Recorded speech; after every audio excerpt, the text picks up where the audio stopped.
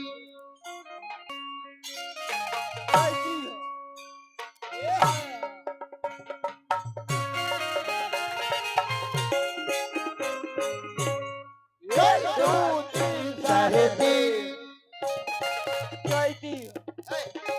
चैती हो दारू को मसी गरमी कभी दारू को मसी जगत रकमेड नया बामसी जगत रकमेड नया बामसी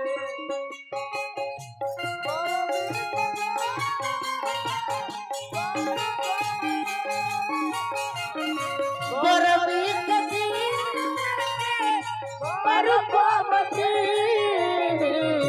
जगत रकमेड नया बामसी जगत रकमेड नया बामसी जगत रकमेड नया बामसी जगत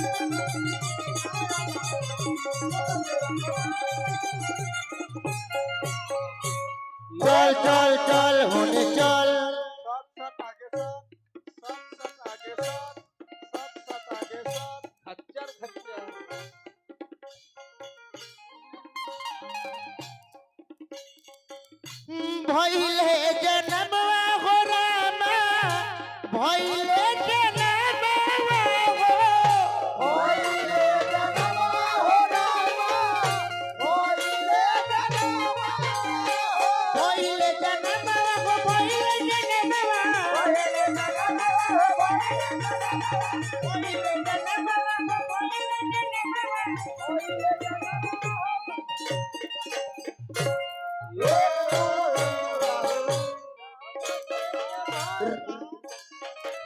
राम जी के भाई ले जनमावा हो जनमावा आ जनमावा हो रामा भइले जनमावा राम जी के भाई ले जनमावा हो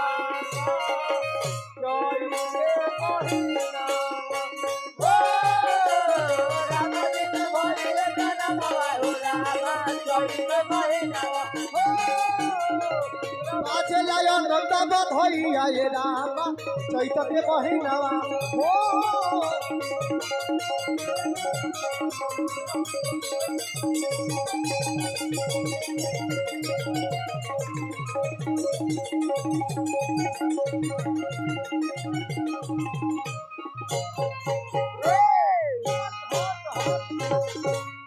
अब कार्यक्रम भी बंदी कहीं कगार पर बा तो लास्ट में